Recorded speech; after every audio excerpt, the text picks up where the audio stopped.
చేసిన మన హెడ్మిస్ట్రెస్ పావని సిస్టర్ గారికి మీకు అందరికి కూడా నా నమస్కారం. అందరికీ శుభోదయం. ఈరోజు మన ఆంధ్ర రాష్ట్రం మొత్తంలో కూడా పేరెంట్స్ టీచర్స్ కలిసి మీటింగ్ అన్నారు. పేరెంట్స్ టీచర్స్ మీటింగ్ అన్నారు. అంటే ఏంటంటే ఇప్పుడు పాఠశాలలో జరిగే వాళ్ళు హెచ్ఎం సిస్టర్, తర్వాత టీచర్స్, తర్వాత అంటే మా సిస్టర్ కాబట్టి మా సిస్టర్ స్కూల్ అంటే సిస్టర్ అంటున్నాను అనుకోండి. మొత్తం మీద ప్రధానోపాధ్యాయులు, ఉపాధ్యాయులు, మరి ఇక్కడ పనిచేసే వాళ్ళు మొత్తము వాళ్ళు కలిసి మీరు పిల్లల తరఫున మీరు పాఠశాలలో విద్య బోధించేవాళ్ళు, మీరు పిల్లలకి చెప్పించేవాళ్ళు ఇద్దరు కలిసి చర్చలు జరుపుకోవాలని ఉద్దేశం. ఇక్కడ ఏంటంటే సమాచారం కరెక్ట్గా ఉండాలి. ఇప్పుడు నేను తప్పుడు సమాచారం, ఇప్పుడు బస్సు రాలేదు, బస్సు వచ్చింది పోయిందని అనగానే అక్కడ ఉండదు, అది తప్పు అనమాట. అంటే సమాచారం అందే సమాచారం కరెక్ట్గా ఉండాలి. మెయిన్ ఉద్దేశం ఇక్కడ నేను చదివాను. మరి ఇక్కడ చంద్రబాబు కూడా ఇక్కడ పుట్టపర్తిలో హాజరవుతున్నారు. మరి నారా లోకేష్ వాళ్ళ కొడుకు కూడా తన మినిస్టర్ కాబట్టి, ఎడ్యుకేషన్ మినిస్టర్ గారు కాబట్టి వాళ్ళు కూడా హాజరవుతున్నారు. ఇక్కడ ఇదే మీటింగు మన ఆంధ్ర రాష్ట్రం మొత్తంలో అన్ని స్కూల్లో జరుగుతుంది. మాది ప్రైవేట్ స్కూల్ అయినా అసలు మామూలుగా మెయిన్ గవర్నమెంట్ అయినా కానీ గవర్నమెంట్ ప్రైవేట్ స్కూల్లో కూడా అన్నింటిలో కూడా తప్పకుండా చేయాలని పెట్టారు. మరి సిస్టర్ గారు చాలా ప్రిపేర్ చేసి ఎప్పటి నుంచో మొదలు పెట్టారు. చాలా టెన్షన్ కూడా పడ్డారు. కానీ ఈరోజు మీరు వచ్చిన చాలా సంతోషం ఉంది, బాగుంది. కానీ ముఖ్య ఉద్దేశం ఏంటంటే సమాచారం కరెక్ట్గా అందించాలి. మీరు చిన్నప్పటి నుంచి అందరూ అనుభవించాము, అందరికీ ఉంటుంది. మనం చిన్నప్పుడు అనిపించే కానీ ఇప్పుడు మన పిల్లలకు కూడా అది సహజం. మన వ్యక్తిగతంగా వచ్చే మనలో ఉన్న లక్షణాలు కాబట్టి వ్యక్తిగత వికాసం ఉండాలి, వ్యక్తిగత అభివృద్ధి ఉండాలి. పర్సనాలిటీ డెవలప్మెంట్ అంటారంటే వాళ్ళ పనితీరు ఎలా ఉంది, వాళ్ళ విద్యా తీరు ఎలా ఉంది, వాళ్ళ అవగాహన ఎలా ఉంది, తర్వాత వాళ్ళు దేని మీద ఆశగా ఉన్నారు. కొన్ని సబ్జెక్టులు చదువుతారు టీచర్లు. మాకు కూడా కొంతమందికి లెక్కలంటే చాలా ఇష్టం ముందుంటారు, కొంతమందికి ఇంగ్లీష్ అంటే ఇష్టం, కొంతమంది సైన్స్ అంటే ఇష్టం ముందే అంటారు. ఒక చిన్న పిల్లడు మనం నేను పోయిన వారు ఏం చేస్తా అంటే నేను పోలీస్ ఇన్స్పెక్టర్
ఇక్కడ కూడా ఆడుకున్నారు కదా, ఇక్కడ కూడా ఆడుకోవటమే కదా అని అన్నట్టుగా ఫోర్స్ చేయొద్దు.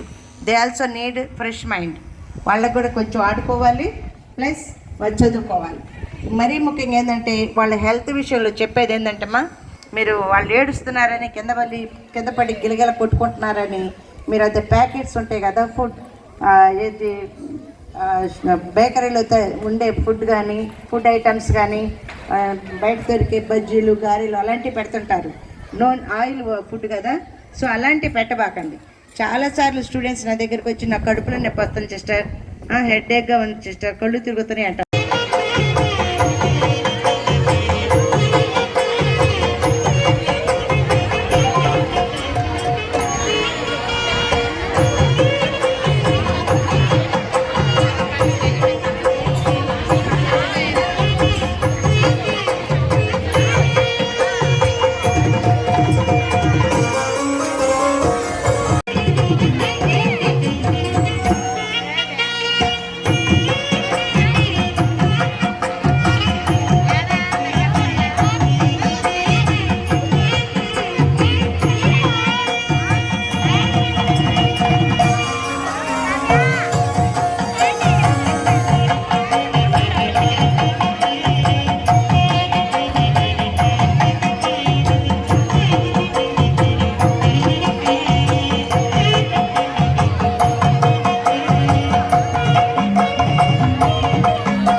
పెద్దవాళ్ళకి నా నమస్కారాలు. మా ఇద్దరు పిల్లలు ఇదే స్కూల్లో చదువుతున్నారు. హెచ్ఎం సిస్టర్గా చేసే పనులు చాలా బాగుంది. స్పోకెన్ ఇంగ్లీష్ సిస్టర్ వచ్చిన తర్వాత క్లాస్ రూమ్లో బెంచ్లు కానీ, స్పోకెన్ ఇంగ్లీష్ క్లాసులు కానీ, నీట్నెస్ కానీ అన్నీ బాగున్నాయి. ఇంకా ఇలాంటి కార్యక్రమాలు మా పిల్లలకి ఇవ్వాలని ఇచ్చిన అవకాశం ఇచ్చిన సిస్టర్ గారికి థ్యాంక్స్ చెప్తాను. సిస్టర్స్ గారికి నమస్కారములు. మీ అందరికీ నమస్కారాలు. ఉపాధ్యాయునికి నమస్కారములు. మా విద్యార్థులందరికీ నమస్కారాలు. ఈరోజు అసలు ఈ కార్యక్రమం చాలా చాలా అంటే చాలా బాగుంది. సీఎం గారు ప్రవేశపెట్టినటువంటి అమ్మకు వందనం అనే ప్రోగ్రాం గురించి చెప్పాలంటే నిజంగా అది మనకి తల్లులైన మనకి స్కూల్ ఫీజుకి చాలా ఇప్పుడు మనకి చాలా వరకు సపోర్టివ్గా ఉందని నేను అనుకుంటున్నాను. చాలా థ్యాంక్స్ అండి. మన స్కూల్లో ఇంగ్లీష్ మీడియం కానీ అలాగే మన పిల్లలకు ఒక క్రమశిక్షణ అనేది మన టీచర్స్ చాలా వాళ్ళకి మంచిగా బోధిస్తూ ఉన్నారు. ఒక క్రమశిక్షణలో ఇంగ్లీషు మా పిల్లలు ఇంటికి వచ్చినప్పుడు ఇంగ్లీష్లో మాట్లాడుతూ ఉంటే అదొక ఆనందం అనమాట. అంటే మనకు లేదు అటువంటి ఒక ఆనందం. ఎందుకంటే మన పేరెంట్స్ అందరూ కూడా మనల్ని తెలుగు మీడియంలో వేశారు కదా. మన పిల్లలకైతే ఇంగ్లీష్ అనేది చాలా ఇప్పటి నుంచి చిన్నతనం నుంచే ఇంగ్లీష్లో మాట్లాడటం అనేది చాలా గొప్ప విషయము. నాకు ఇటువంటి అవకాశం ఇచ్చినటువంటి సిస్టర్ గారికి నమస్కారములు.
అడ్డం మీరు కూడా రండి.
సరికి చెప్పండి. కాంగ్రెస్